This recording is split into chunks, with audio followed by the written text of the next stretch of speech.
తక్కువ మందే ఓటర్లు పార్టిసిపేట్ చేశారు కాబట్టి. నరసింహారెడ్డి గారు, ఒకటి ఎలా చూసుకున్నా కూడా ఈ పర్సంటేజ్లు చూస్తే సుమారు 78,000 నుంచి 84,000 మధ్యలో కాంగ్రెస్కి ఓటింగ్ వచ్చి ఉండవచ్చు. అలాగే బీఆర్ఎస్కి సుమారుగా 73 నుంచి 76,000 మధ్యలో. అంటే ఎంత చూసుకున్నా ఆ 8,000 9,000 మధ్యలోనే దోబూచులు ఆడుతుంది. సరే, అది ఎలాగో 14 తేలుతుంది, ఇంక దాని మీద ఇంక మన పెద్ద విశ్లేషణ అక్కర్లేదు. కానీ ఈ ఫలితం తెలంగాణ రాజకీయాలని అంత స్థాయిలో ప్రభావితం చేస్తుందా? ఎందుకంటే మీరు ఏ స్థాయిలో క్యాంపెయినింగ్ చేశారంటే అసలు జూబ్లీహిల్స్ ఉప ఎన్నిక ఫలితం ముఖ్యమంత్రి సీటుకే కదిపేస్తుందన్నంత స్థాయిలో. బట్ నిజంగానే ఆ స్థాయిలో ఉంటుందా జూబ్లీహిల్స్ ఫలితం? ఒకవేళ మీకు నెగిటివ్గా ఉన్నా కూడా ప్రజల మైండ్ సెట్లో కూడా ఓహో ఇప్పుడప్పుడే ఇంక బీఆర్ఎస్ ఏం కోలుకోదనమాట, బీఆర్ఎస్ పని అయిపోయిందనమాట అని. ఇంకోటి ఏంటంటే మీరు చెప్పండి, ఎక్కడ కేసీఆర్ గారు చిన్న అప్పీల్ కూడా ఎందుకు చేయలేదు? ఈవెన్ ఒక వీడియో అప్పీల్ సరే బయటకంటే రాలేదనుకోండి. నేనేనండి నరసింహారెడ్డి గారు మిమ్మల్ని. ఓకే, ఇప్పుడు 2-3 అంశాలు చెప్తానండి. అన్నిటికీ అయితే 2 అంశాలు ఏంటంటే, మేము 8% గెలవబోతున్నాను, పక్కా అదే 16-17 మధ్యలో మేము గెలవబోతున్నాం. ఒకటి, మానవతరాయ్ గారు 2 విషయాలు చెప్పినారు. సంక్షేమము అభివృద్ధి మమ్మల్ని గెలిపిస్తుంది అన్నాడు. మానవతరాయ్ గారికి అడిగేదంటే, ఇప్పుడు మేము నేను ఒక 5 బూతులకు ఇన్ఛార్జ్ ఉన్నాను, దాదాపు 5,000 ఓట్లకు సంబంధించి. చూస్తే ఎక్కడ వెళ్ళినా కానీ మీరు ఏ డివిజన్కి వెళ్ళండి, చర్చ ఏం నడుస్తుంది అంటే 2,500 మహాలక్ష్మి పథకంలో ప్రతి మహిళకి ఇస్తాను. 23 నెలల నుంచి ఇంతవరకు ఒక్క మహిళకు జూబ్లీహిల్స్ లో ఎక్కడైనా 2,500 ఇచ్చినట్టు మానవతరాయ్ గారు కానీ ముఖ్యమంత్రి గారిని చెప్పమనండి.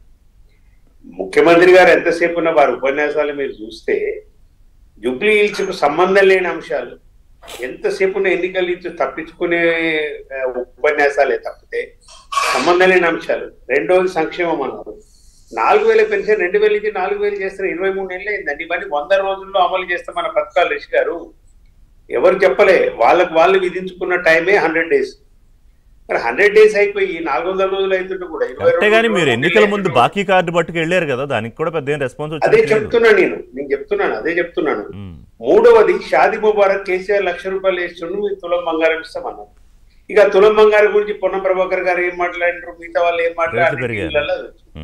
నేనేమంటున్నానంటే, సంక్షేమ పథకాలు మీరు చెప్పిన ఈ 3-4 అంశాలు నేను చెప్పిన దాంట్లో ఏ ఒక్కటి కూడా అమలు చేయండి, పేద ప్రజలకు సంబంధించిన అంశాలు. ఫస్ట్ పాయింట్ ఏంటంటే, రేవంత్ రెడ్డి నేచరే ఇట్లాంటి మోసపూరితమైన వాగ్దానాలను అమలు పరచడంలో, గోబెల్స్ ప్రచారం చేయడంలో ఆయన ఆరితేరిన నాయకుడు. ఎందుకు అంటున్నానంటే, ఫస్ట్ శాసనసభలోనే మేము 6 గ్యారెంటీలకు చట్టబద్ధత ఇస్తామన్నారు. ఎందుకు తెలియదండి కాంగ్రెస్ పార్టీ చట్టబద్ధత? మీకు అంత నమ్మకం ఉంటే అభివృద్ధి సంక్షేమం, అసలు అభివృద్ధి ఎక్కడుంది, సంక్షేమం ఎక్కడుంది? రాష్ట్రం మొత్తం మీద లేదు, ఇంకా జూబ్లీహిల్స్ ఎక్కడిది? ఇంకొకటి నేను ఒక థియరీ చెప్తాను, మానవతరే అర్థం చేసుకోవాలి. 2023 ఎన్నికలలో రాష్ట్రం మొత్తం మాకు ప్రతికూలంగా ఉన్నప్పటికీ కూడా ఇక్కడ జిహెచ్ఎంసీలో అన్ని సీట్లు మేమే గెలిచినాం. మీరు రాష్ట్రం మొత్తం మీద గెలిచినప్పుడు కూడా జూబ్లీహిల్స్ ప్రజలు ఇక్కడ బీఆర్ఎస్ ని ఆదరించారు. ఈ 2 సంవత్సరాలు మీద మొత్తం విఘాతమే కదా అభివృద్ధి. సమయం లేదు. నా పాయింట్ ఏంటంటే, ఇప్పుడు ఒకవేళ మీరు చాలా కాన్ఫిడెంట్ గా ఉన్నారు కదా మీరు గెలుస్తారని, ఒకవేళ మీ గెలుపుతో, బీఆర్ఎస్ గెలుపుతో ఏమి రాజకీయ పరిణామాలు మారబోతాయని మీ అంచనా? 2 మారుతున్నాయండి, 2 మారుతాయి రాజకీయ పరిణామాలు. ఒకటి ఏంటంటే, అమలు చేయకపోతే ప్రజలు మమ్మల్ని సహించరు. మేమిచ్చిన వాగ్దానం అమలు చేయకుండా ఇంకా ఏ ఎన్నికలకు కాంగ్రెస్ పార్టీ పోతే గల్ల పట్టుకొని ఇదే ఓటమి ఎక్కడైనా ఉంటుంది. రేపు స్థానిక సంస్థల ఎన్నికలు కావచ్చు, మిగతా ఎన్నికలు కానీ ఇది వస్తుంది. అందుకే చెప్తున్నాం, మేము 4 కోట్ల మంది ప్రజలకు మేలు చేసే సువర్ణ అవకాశం జూబ్లీహిల్స్ ప్రజలకు వచ్చింది.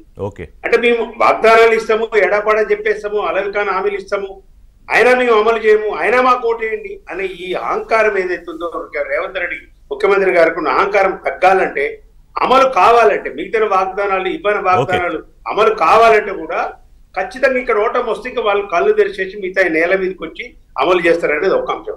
రెండోది, కాంగ్రెస్ పార్టీలో అంతర్గతంగా ఉన్న కుమ్ములాటలు ఏవైతున్నాయో ముఖ్యమంత్రి సీట్ కోసం జరుగుతున్న దాంట్లో, ఈయన నెల ఢిల్లీకి పంపుతున్న ముడుపులకు మేము కూడా సిద్ధము ఉండడానికి 2-3 తయారు కావటం వల్ల జరిగే పరిణామాలు అధిష్టానానికి సంబంధించి అక్కడ మార్పు జరగబోతుంది అనేది వాస్తవం. కానీ ప్రజలకు సంబంధించిన ఒక మేలు, కాంగ్రెస్ పార్టీకి సంబంధించిన దాంట్లో జరిగే దాంట్లో ఇంకొకటి జరగబోతుంది అనేది మా యొక్క రీడింగ్. ఏంటండి బీఆర్ఎస్ పాజిటివ్ మూడ్ వచ్చేసినట్టు కూడా అనుకోవచ్చా ఒకవేళ మీరు గెలిస్తే? 100% అండి. ఎందుకు ఇంకోటి మానవతరాయ్ గారు చెప్పినారు, ప్రభుత్వం వైపే ఉంటారు అంటున్నారు. వారు చాలా తప్పుగా మాట్లాడినారు, రికార్డు సరి చేసుకోవాలి. దుబ్బాక మీ ఓడిపోయిన వాళ్ళే చెప్పినారు కదా, ప్రభుత్వం వైపు ఓటేస్తారంటే మరి దుబ్బాక ప్రజలు మాకు వేయలేగా. Okay okay right. ఎనీవే వీళ్ళిద్దరితో కూడా మాట్లాడదాం ఒకసారి.